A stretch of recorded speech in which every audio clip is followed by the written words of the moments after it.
চৌবেত্তার শ্মশানের ডাকে পার্ট 1। চৌবেত্তা। নদীর ধারে ছোট্ট একটা গ্রাম। দিনের বেলায় শান্ত, নিরীহ, কিন্তু সূর্য ডোবার পর এই গ্রামের নাম কেউ মুখেও আনতে চায় না, কারণ ওখানে আছে একটা শ্মশান। লোকের ভাষায় মৃতদের না, জীবিতদের শ্মশান। শুরু। রাত তখন প্রায় 11টা। আকাশে চাঁদ নেই, পুরো কালো অন্ধকার। অর্ণব শহরের ছেলে, ভিডিও বানায় ইউটিউবের জন্য। সে এসেছে চৌবেত্তায় ভূতের ভিডিও বানাতে। লোকজন তাকে বারবার সাবধান করেছিল, ওই শ্মশানের দিকে যাস না। রাত হলে ওরা জেগে ওঠে। অর্ণব হেসে উড়িয়ে দিয়েছিল, সাব ফেক। শ্মশানের পথে ক্যামেরা অন করে অর্ণব হাঁটতে লাগল। চারপাশে কেবল শুকনো গাছ, ঝোপঝাড় আর হালকা পোড়া গন্ধ। হঠাৎ ঠিক টিক টিক ক্যামেরার মাইক্রোফোনে একটা অদ্ভুত শব্দ ধরা পড়ল। অর্ণব থেমে গেল। কে আছে? কোনো উত্তর নেই। প্রথম দেখা। কয়েক পা এগোতেই সে দেখতে পেল একটা পুরনো চিতা। তার পাশে বসে আছে একটা মেয়ে, চুল পুরো মুখ ঢেকে রেখেছে। ধীরে ধীরে সে মাথা তুলল। চোখ নেই, শুধু কালো গর্ত। অর্ণব ভয় পেয়ে পিছিয়ে গেল। এটা এটা কি? ভয় শুরু। মেয়েটা ফিসফিস করে বলল, আমাকে দেখে ফেলেছ। তারপর 1 সেকেন্ডের মধ্যে সে অর্ণবের সামনে থেকে উধাও। ক্যামেরার রহস্য। অর্ণব দৌড়াতে শুরু করল। হাঁপাতে হাঁপাতে সে ক্যামেরা বন্ধ করতে গেল, কিন্তু ক্যামেরা নিজে নিজে অন হয়ে গেল। স্ক্রিনে যা দেখা গেল, অর্ণবের পেছনে দাঁড়িয়ে আছে সেই মেয়েটা, একদম কাছে। শেষ দৃশ্য। অর্ণব ধীরে ধীরে ঘুরল, কেউ নেই। আবার ক্যামেরার দিকে তাকালো। মেয়েটা হাসছে, তার মুখ ফেটে যাচ্ছে, রক্ত ঝরছে। তুই এখন আমার। হঠাৎ ভিডিও বন্ধ। পরদিন গ্রামের লোকেরা শ্মশানে একটা ক্যামেরা পেল, কিন্তু অর্ণবকে আর পাওয়া যায়নি। শুধু একটা জিনিস, মাটিতে টাটকা রক্ত দিয়ে লেখা, চৌবেত্তায় কেউ ফিরে যায় না। পরদিন সকালে গ্রামের মুরব্বীরা অর্ণবের ক্যামেরাটা নিয়ে এলো। গ্রামের পুরনো ওঝা হরিধন চুপচাপ বসে ভিডিওটা চালু করল।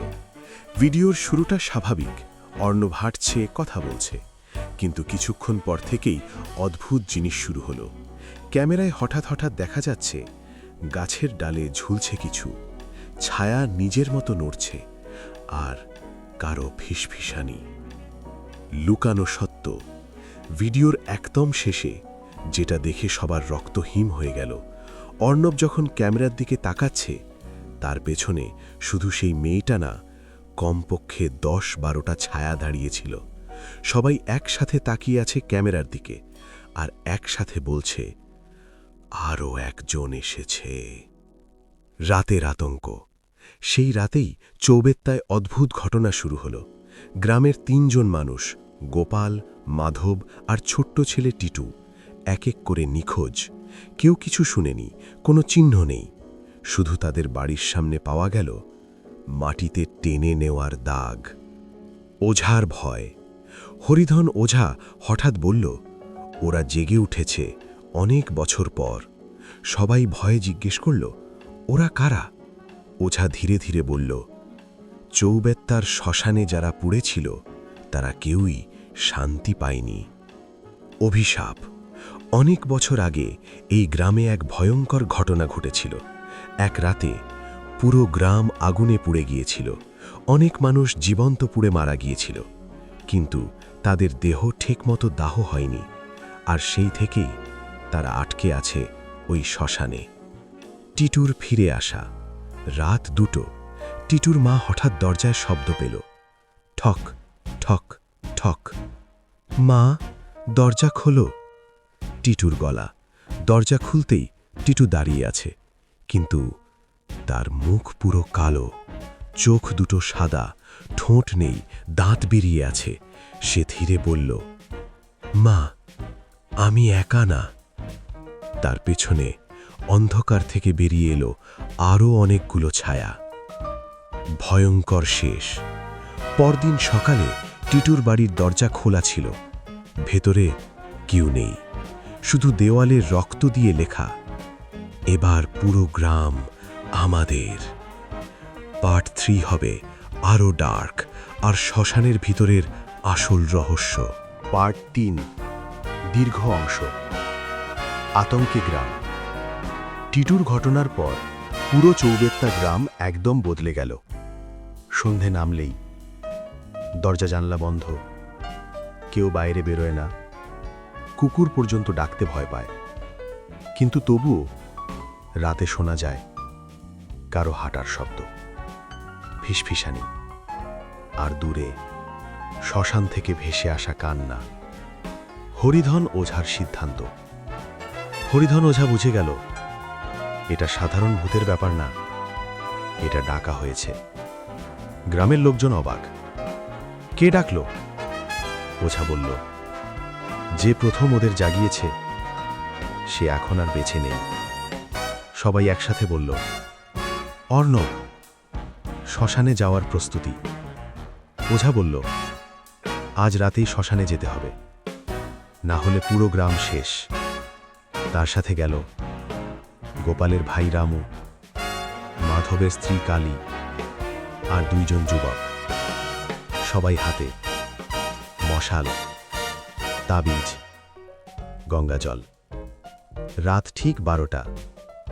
ওরা ঢুকল শ্মশানের ভিতরে। শ্মশানের ভেতরে ঢুকতেই হাওয়া একদম ঠান্ডা হয়ে গেল। মশালের আগুন কাঁপতে লাগল। হঠাৎ সব চিতা একসাথে জ্বলে উঠল, কিন্তু কেউ আগুন দেয়নি। অদৃশ্য উপস্থিতি। চারপাশে কেউ নেই, তবুও স্পষ্ট শোনা যাচ্ছে, ফিরে যাও, ফিরে যাও। কালী ভয় পেয়ে বলল, আমি ফিরব। হরিধন চিৎকার করে বলল, পিছনে তাকাবি না, কেউ ডাকলে শুনবি না। সেই মেয়েটা আবার। হঠাৎ অন্ধকারের মাঝখান থেকে বেরিয়ে এলো সেই মেয়েটা। চুল উঠছে, চোখের জায়গায় কালো গর্ত। সে ধীরে ধীরে বলল, আমাদের জাগিয়েছ কেন? হরিধন মন্ত্র পড়তে শুরু করল, ওং কালিকা, ওং রুদ্র। মেয়েটা চিৎকার করে উঠল, চুপ! তার চিৎকারে গাছ কাঁপতে লাগল, মাটি ফেটে গেল, আর চিতার আগুন আরও জোরে জ্বলতে লাগল। আসল রূপ। হঠাৎ মেয়েটার শরীর বদলাতে শুরু করল। হাত লম্বা, মুখ ফেটে 2 ভাগ, ভেতর থেকে বেরিয়ে আসছে আরও মুখ। সে একা না, তার শরীরের ভিতরে অনেকগুলো আত্মা আটকে আছে। ঠিক তখনই পেছন থেকে একটা গলা, ওকে থামাও।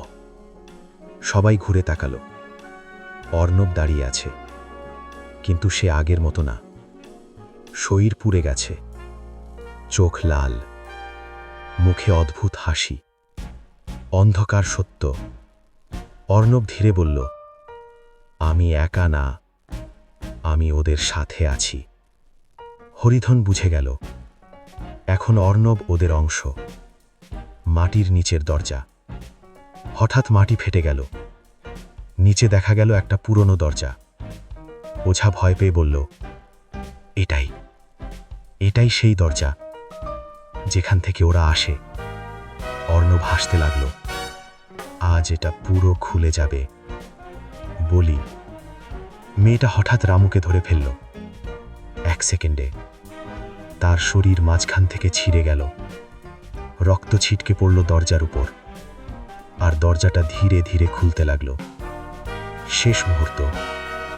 দরজার ভিতর থেকে বেরিয়ে আসছে হাজার হাজার হাত, পুড়ে যাওয়া মুখ, চিৎকার, আমাদের মুক্তি দাও। হরিধন শেষ চেষ্টা করল, মন্ত্র পড়ে গঙ্গাজল ছুড়ল দরজার দিকে।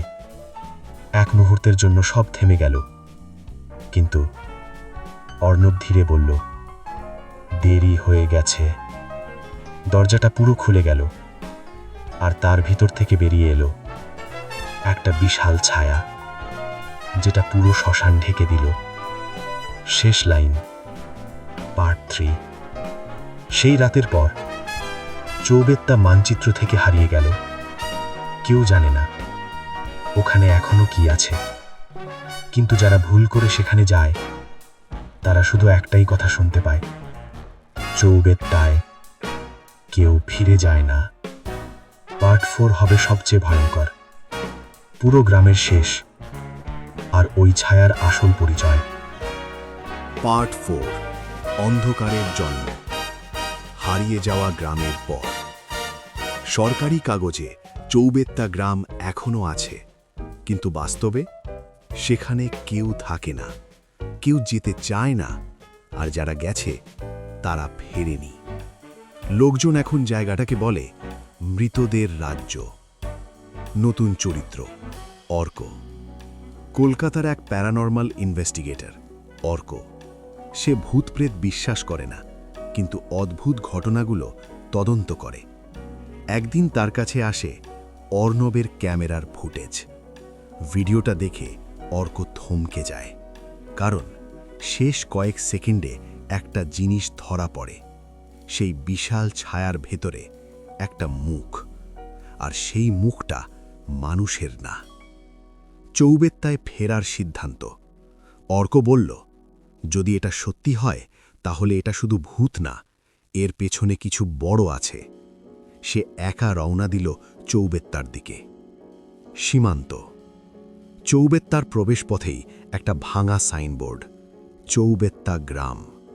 তার নিচে কেউ রক্ত দিয়ে লিখে রেখেছে, ফিরে যাও।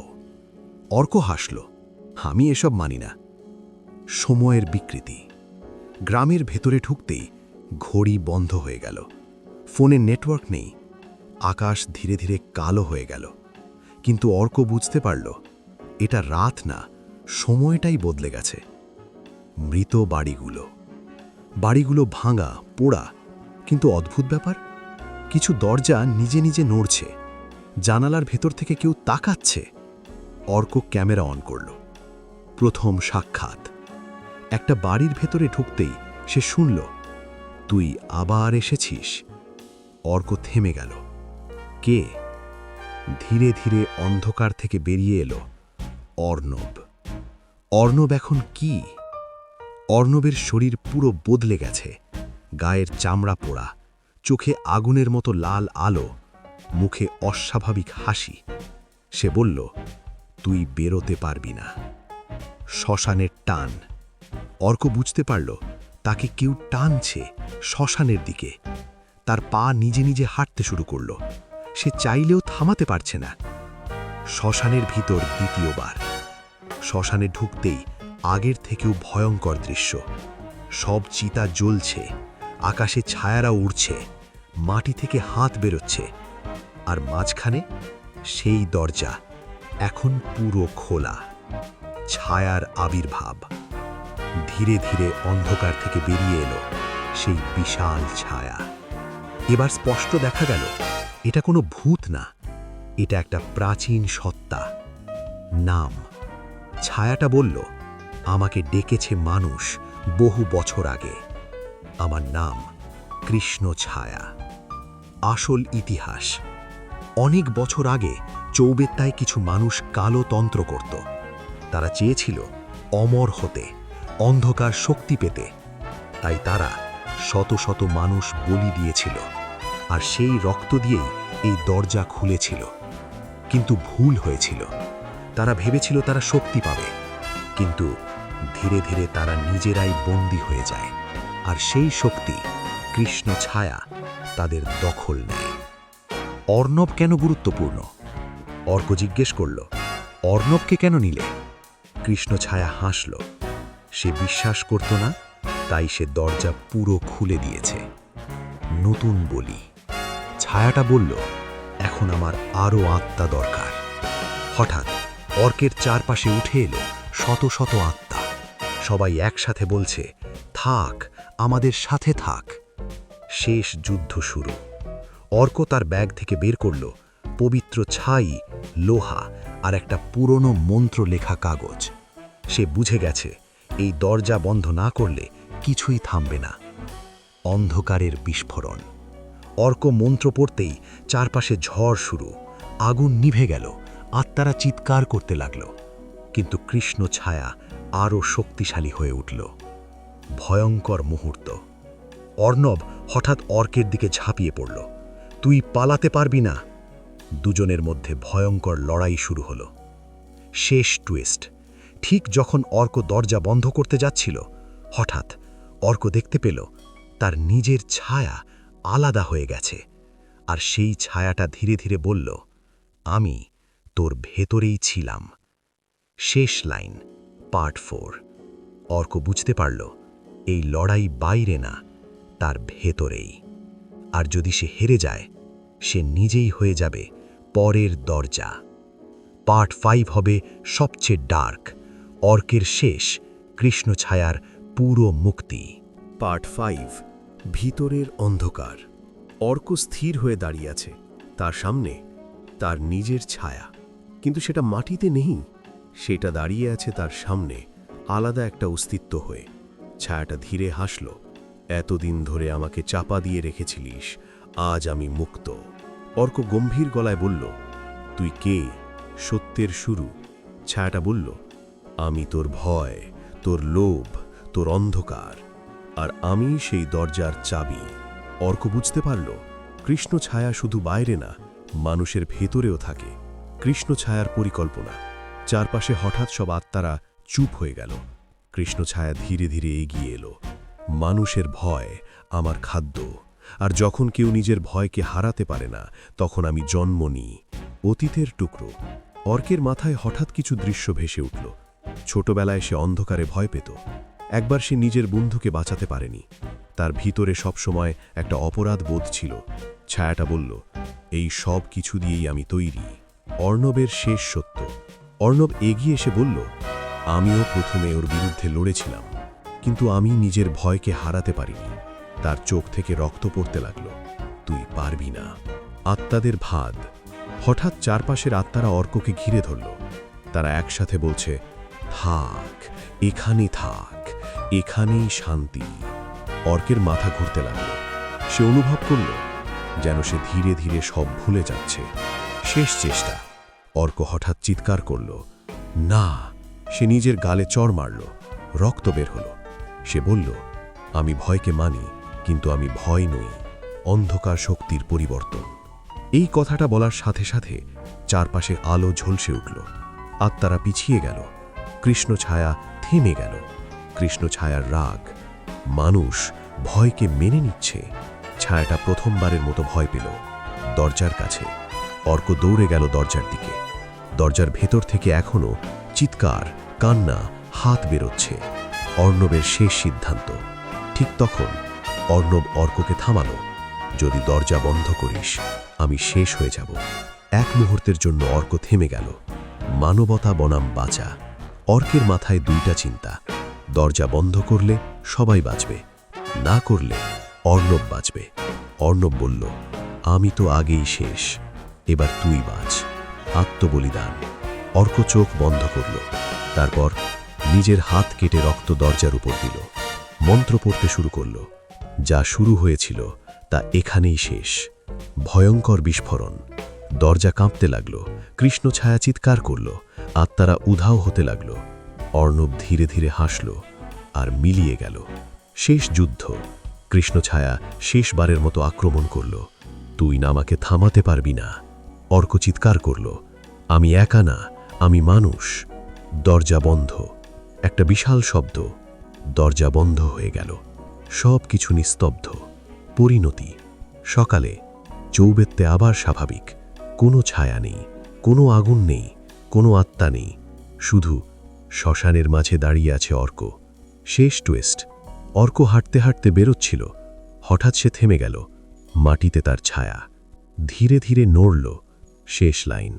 ছায়াটা ফিসফিস করে বলল, আমি পুরোপুরি যাইনি। পার্ট 6 শেষ অংশ। চৌবেত্তা আবার শান্ত। পাখির ডাক, হালকা রোদ, স্বাভাবিক গ্রাম, যেন কিছুই ঘটেনি। অর্ক ধীরে ধীরে গ্রাম থেকে বেরিয়ে আসছে।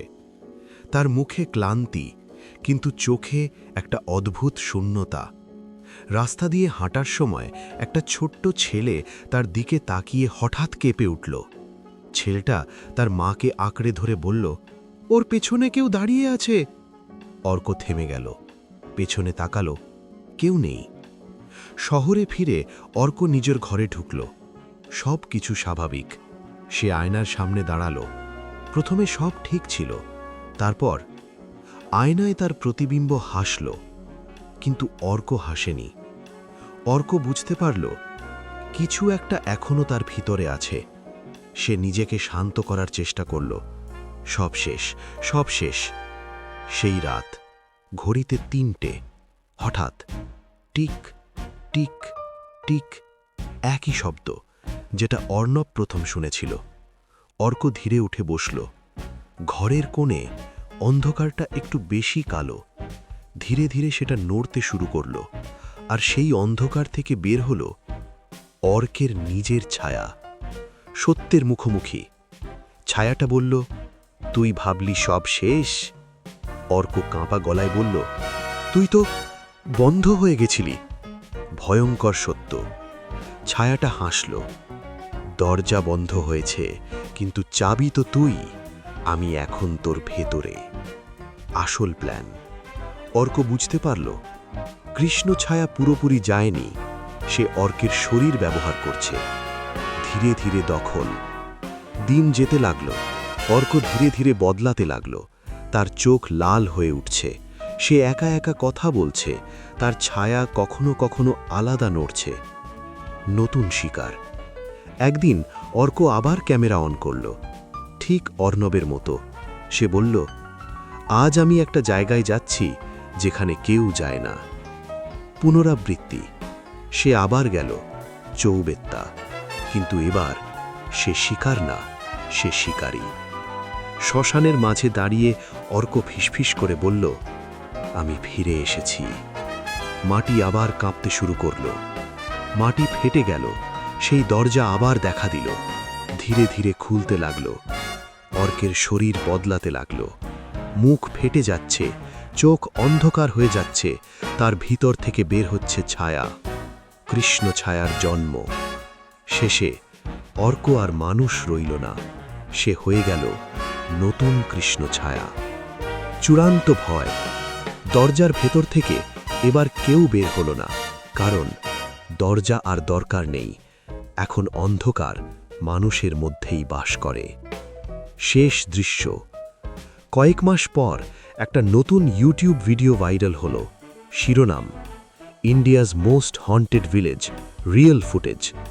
ভিডিওতে দেখা যায় একজন ছেলে শ্মশানে ঢুকছে। তার পেছনে দাঁড়িয়ে একটা বিশাল ছায়া। শেষ লাইন, দি এন্ড। ভিডিও বন্ধ হওয়ার আগে একটা কণ্ঠ শোনা যায়, চৌবেত্তায় কেউ ফিরে যায় না, কারণ চৌবেত্তা এখন সর্বত্র।